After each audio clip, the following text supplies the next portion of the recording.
Shana Tová Umetukar. Bom ano novo e doce. Que você seja selado para um bom ano novo e doce, em nome de Yeshua HaMashiach. Bênção da Torá.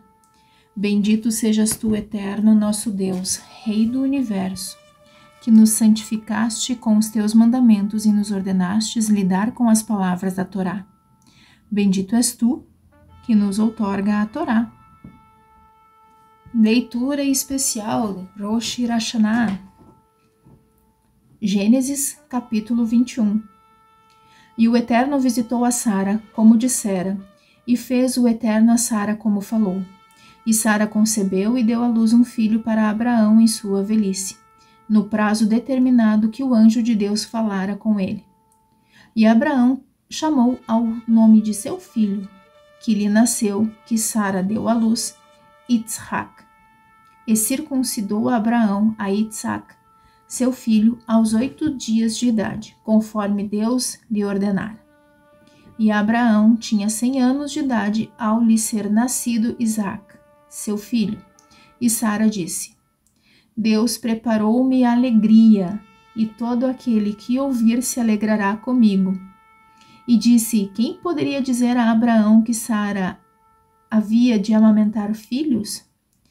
Pois dei à luz um filho na sua velhice, e cresceu o menino e foi desmamado. E Abraão fez um grande banquete no dia em que Isaque foi desmamado.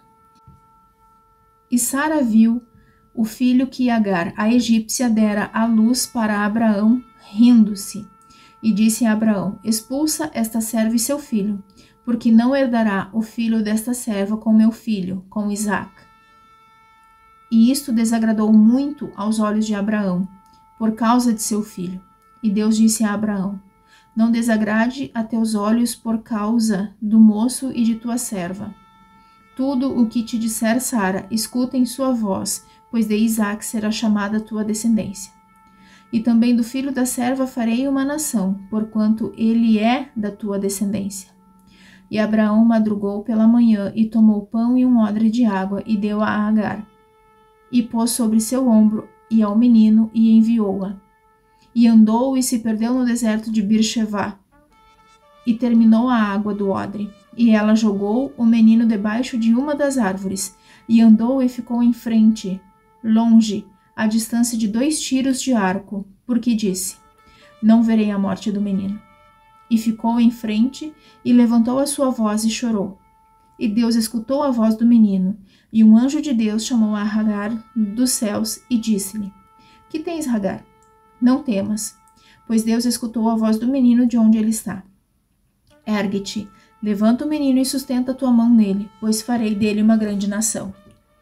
E Deus abriu seus olhos e ela viu um poço de água, e foi, encheu o odre de água e deu de beber ao menino. E Deus esteve com o menino, e ele cresceu. Habitou no deserto e foi flecheiro, e habitou no deserto de Parã, e sua mãe tomou para ele uma mulher da terra do Egito. E foi naquele tempo, e falaram Avimelech e Pirrol, general de seu exército, a Abraão, dizendo: Deus está contigo em tudo o que fazes. E agora, jura-me por Deus aqui, que não agirás falsamente comigo, nem com meu filho, nem com meu neto. Como a mercê que fiz contigo, farás comigo e com a terra em que moraste. E Abraão disse: Eu jurei. E Abraão repreendeu a Avimelech por causa do poço de água que os servos de Avimelech haviam roubado. E Avimelech disse: Não sei quem fez esta coisa, e tu também não a denunciaste a mim, e eu também não o ouvi, senão hoje. E Abraão tomou ovelhas e vacas e deu a Avimelech, e ambos fizeram uma aliança. E Abraão por 7 ovelhas separadas, e Avimelech disse a Abraão: Que são estas 7 ovelhas que puseste à parte?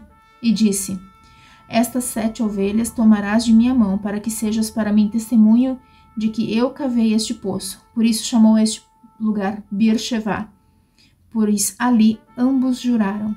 E fizeram uma aliança em Beer-shevá, e levantaram-se Avimelech e Pirrol, general de seu exército, e voltaram à terra dos filisteus. E plantou um pomar de árvores frutíferas em Beer-shevá, e fez invocar ali o nome do Eterno, o Deus do mundo. E Abraão morou na terra dos filisteus por muitos dias. Números, capítulo 29, versos 1 a 6. E no 7º mês, no 1º dia do mês, haverá para vós convocação de santidade. Nenhuma obra servil fareis, pois será dia de toque do chofar para vós. E oferecereis como oferta de elevação para ser aceita pelo Eterno com agrado, um novilho, um carneiro e 7 cordeiros de 1 ano de idade, sem defeito. E pela sua oblação de flor de farinha de trigo amassada no azeite, 3/10 partes de um efá para o novilho, 2/10 para o carneiro e 1/10 para cada um dos 7 cordeiros. E um cabrito por sacrifício de pecado para expiar por vós, além da oferta de elevação do início do mês e a sua oblação, e da oferta de elevação contínua, a sua oblação e suas libações, segundo o seu regulamento, para ser aceito com agrado. É uma oferta queimada para o Eterno. 1 Samuel, capítulo 1, verso 1 a capítulo 2, verso 10. Havia um homem em Mataim, Sofim, da região montanhosa de Efraim, cujo nome era Eucaná ben Yeroham, neto de Elihu, bisneto de Torru ben Tsuf, um efraimita. Ele tinha 2 mulheres, uma se chamava Haná e a outra Penina. Penina tinha filhos, porém Haná não tinha nenhum. Este homem subia da sua cidade de ano em ano para se prostrar e oferecer sacrifícios ao Eterno dos Exércitos em Shiló. Lá, os 2 filhos de Eli, Hofni e Pinehas, eram sacerdotes do Eterno. No dia em que Eucaná oferecia seu sacrifício, dava porções à sua mulher Penina e a todos os seus filhos e filhas. E a Haná dava uma porção especial, porque ele amava Haná, apesar de o Eterno lhe haver fechado o ventre. E sua rival a instigava sempre, a fim de irritá-la, por haver o Eterno lhe fechado o ventre. Assim fazia ele de ano em ano. Certa ocasião em que ela subira à casa do Eterno, irritou-a, e ela se pôs a chorar e não comeu. Perguntou-lhe Eucaná, seu marido: Haná, por que choras? Por que não comes? E por que está triste o teu coração? Não sou melhor para ti do que 10 filhos? E Haná se levantou depois que comeram e beberam em Shiló. E o sacerdote Eli estava sentado na sua cadeira junto ao umbral do templo do Eterno. Ela, profundamente amargurada, orou ao Eterno e chorou muito. Fez um voto e disse: Ó Eterno dos Exércitos, se olhares para a aflição da tua serva, te lembrares de mim e não te esqueceres da tua serva, e deres à tua serva um descendente, eu o darei ao Eterno por todos os dias da sua vida, e não passará navalha pela sua cabeça. E ela se prolongava a orar diante do Eterno, e Eli observou o movimento dos seus lábios, pois Haná falava a seu coração, e tão somente se moviam os seus lábios, porém não se ouvia sua voz. E Eli julgou que ela estava embriagada. E Eli lhe disse: Até quando estarás embriagada? Deixa passar de ti o teu vinho. E Haná respondeu dizendo: Não é assim, meu senhor, eu sou uma mulher de espírito aflito. Não bebi nem vinho, nem bebida alcoólica, e sim derramei a minha alma diante do Eterno. Não consideres a tua serva uma filha indigna, porque movida pela abundância da minha queixa e da minha provocação falei até agora. Então Eli respondeu e disse: Vai-te em paz. O Deus de Israel te concederá o pedido que lhe fizeste. E ela disse: Que ache a tua serva graça em teus olhos. Assim a mulher seguiu o seu caminho e comeu, e não mais era triste o seu semblante. E levantaram-se de madrugada, prostraram-se perante o Eterno, voltaram e chegaram à sua casa em Ramá. E Eucaná coabitou com a sua mulher Haná, e o Eterno lembrou-se dela.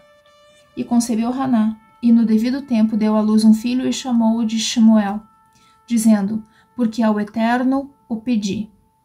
E Eucaná e toda a sua casa subiu para oferecer ao Eterno o sacrifício anual e cumprir o seu voto. Mas Haná não subiu, pois disse a seu marido: Quando o menino for desmamado, levá-lo-ei, a fim de que ele apareça diante do Eterno e lá permaneça para sempre. E seu marido Eucaná respondeu-lhe: Faz o que bem te parecer, fique até o desmamares, mas que o Eterno confirme a sua palavra. E a mulher ficou e amamentou seu filho até que desmamou. E levou-o consigo depois de o ter desmamado, e 3 novilhos, e uma medida de farinha, e um odre de vinho, e trouxe à casa do Eterno em Shiló. E o menino era ainda muito jovem. Depois de abaterem o novilho, trouxeram o menino a Eli. E Haná disse: Ó meu senhor, pela tua alma, meu senhor, eu sou aquela mulher que esteve aqui na tua presença orando ao Eterno.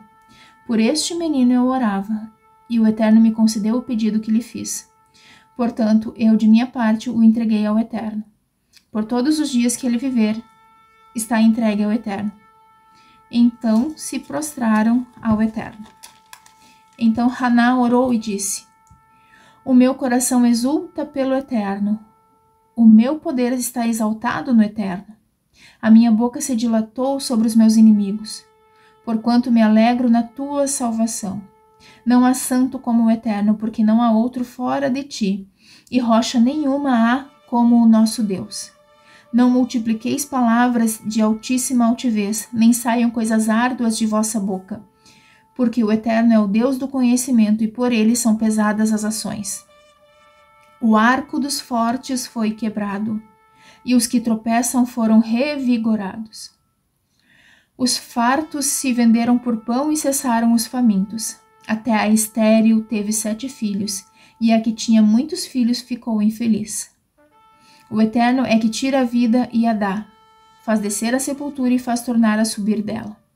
O Eterno empobrece e enriquece, abaixa e também eleva. Levanta o pobre do pó e desde a lixeira eleva o necessitado para o fazer assentar entre os príncipes e os fazer herdar o trono de glória, porque do Eterno são os alicerces da terra e sobre eles assentou o mundo. Os pés dos seus homens pios guardará, porém os ímpios ficarão mudos nas trevas, porque o homem não prevalecerá pela força. Os que contendem com o Eterno serão quebrantados, desde os céus trovejará sobre eles. O Eterno julgará as extremidades da terra e dará força ao seu rei, e exaltará o poder do seu ungido. Mateus, capítulo 24, versos 29 a 35. E imediatamente depois da tribulação daqueles dias, o sol escurecerá, e a lua não exibirá a sua luz, e as estrelas cairão dos céus, e os poderes dos céus serão abalados. E então aparecerá o sinal do Filho do Homem nos céus, e então chorarão todas as famílias da terra, e verão o Filho do Homem vindo sobre as nuvens dos céus com poder e grande glória. E enviará os seus anjos com um grande chofar, e eles reunirão os seus escolhidos dos 4 ventos, do início dos céus até o outro início. A partir da figueira, agora aprendam uma parábola. Tão logo seus ramos se tornam macios e brotam as suas folhas, vocês sabem que chega o verão. Da mesma forma vocês, quando virem todos estes acontecimentos, saibam que isso chega, que está à porta. Verdadeiramente eu lhes digo que não passará esta geração até que todas estas coisas ocorram. Os céus e a terra passarão, mas as minhas palavras não passarão.